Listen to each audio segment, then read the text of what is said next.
Hi friends, అందరూ నమస్కారం. దేశవ్యాప్తంగా మళ్ళీ కరోనా విజృంభిస్తుందన్నమాట. అయితే ఈసారి కరోనా కొత్త వేరియంట్ అనేది వేరే స్థాయిలో ఉండబోతుంది, దీని ఎఫెక్ట్ అంటూ నిపుణులు అయితే చెప్తూ ఉన్నారు.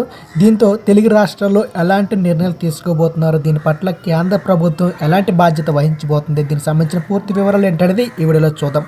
అసలు ఈ వేరియంట్ ఎంతవరకు ప్రమాదకరం, ఎవరెవరికి సోకుతుంది, ఏంటి దీని వివరాలు కూడా చూద్దాం. వివరాలకు వస్తే మనకు కరోనా కొత్త దశ అనేది కోవిడ్-19 ప్రారంభమైంది.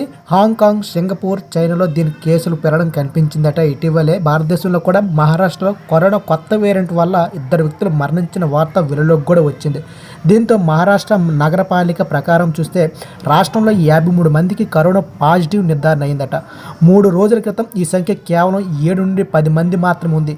మహారాష్ట్రలోని కేఈఎం ఆసుపత్రిలో జరిగిన మరణాలపై ఆసుపత్రి యాజమాన్యం కోవిడ్ను కారణంగా పరిగణించలేదు. వారి ప్రకారం చూస్తే 58 ఏళ్ల మహిళలకు క్యాన్సర్ ఉందని, 13 ఏళ్ల బాలిక కిడ్నీ వ్యాధిని మృతి చెందని చెప్తున్నారు. అయితే ముంబై ఆరోగ్య కేంద్రం అప్రమత్తంగా ఉందట. మహారాష్ట్ర ఆరోగ్య శాఖ పూర్తి అప్రమత్తతో కనిపిస్తోంది. అన్ని ఆసుపత్రుల్లో అధిక బెడ్లు, ఇతర పరికరాలు సిద్ధం చేయబడ్డాయి. ఆసుపత్రిలో ప్రత్యేక వార్డులు ఏర్పాటు చేయబడిందట. ముంబై మున్సిపల్ కార్పొరేషన్ ఆరోగ్య శాఖ కోవిడ్-19 కొత్త వేరియంట్ పైన పూర్తి నిఘా ఉంచింది. కరోనా ఒక ప్రాణాంతక వైరస్ అని, కాబట్టి అందరూ కొత్త వేరియంట్ ఎంత ప్రమాదకరమో, దీని పట్ల ఎలాంటి జాగ్రత్తలు తీసుకోవాలనేది నిపుణులు అయితే చెప్తున్నారు. అదేంటంటే నిపుణుల అభిప్రాయం ప్రకారం చూస్తే ఈ కొత్త కరోనా వేరియంట్లు ఏదైతే ఉందో LF7NB1 ఇవి ఒమిక్రాన్ కొత్త వేరియంట్, సబ్ వేరియంట్లు అంట.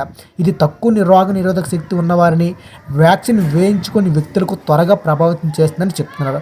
ఈ నివేదికలో కరోనా కొత్త వేరియంట్ గురించి 5 ముఖ్యమైన ప్రశ్నలకు సమాధానాలు కూడా చెప్తున్నారట. అదేంటంటే అసలు ఈ కొత్త వేరియంట్ ఎంతవరకు ప్రమాదకరం, ఈ వేరియంట్ లక్షణాలు ఎలా ఉంటాయి, కొత్త వేరియంట్ ఎవరిని ఎక్కువగా ప్రభావితం చేస్తుందని దాని పట్ల కాస్త చూద్దాం. ఈ కొత్త వేరియంట్ ఎంతవరకు ప్రమాదకరం చూస్తే డాక్టర్ల ప్రకారం కొత్త కరోనా వేరియంట్ అయితే వేగంగా వ్యాప్తి చెందుతుంది, కానీ చాలా వరకు లక్షణాలు స్వల్పంగానే ఉంటాయి. అయినప్పటికీ వృద్ధులు, ఇప్పటికీ అనారోగ్యంతో ఉన్నవారు, వ్యాక్సిన్ తీసుకుని వ్యక్తులతో ఇది ఎక్కువ ప్రమాదకరం కావచ్చు. కొత్త వేరియంట్లో లక్షణాలు ఎలా ఉంటాయనే విషయానికి వస్తే కొత్త వేరియంట్ల లక్షణాలు సాధారణ జలుబు, జ్వరము, గొంతు నొప్పి, జ్వరం, దగ్గు, ముక్కు కారడం, అలసట, కొన్ని సందర్భాల్లో తలనొప్పి, స్వల్ప సమస్యలు కూడా వస్తాయట. అయితే పాత వేరియంట్తో పోలిస్తే రుచి, వాసన కోల్పోవడం ఈ వేరియంట్ తక్కువగా కనిపిస్తుందని చెప్తున్నారు.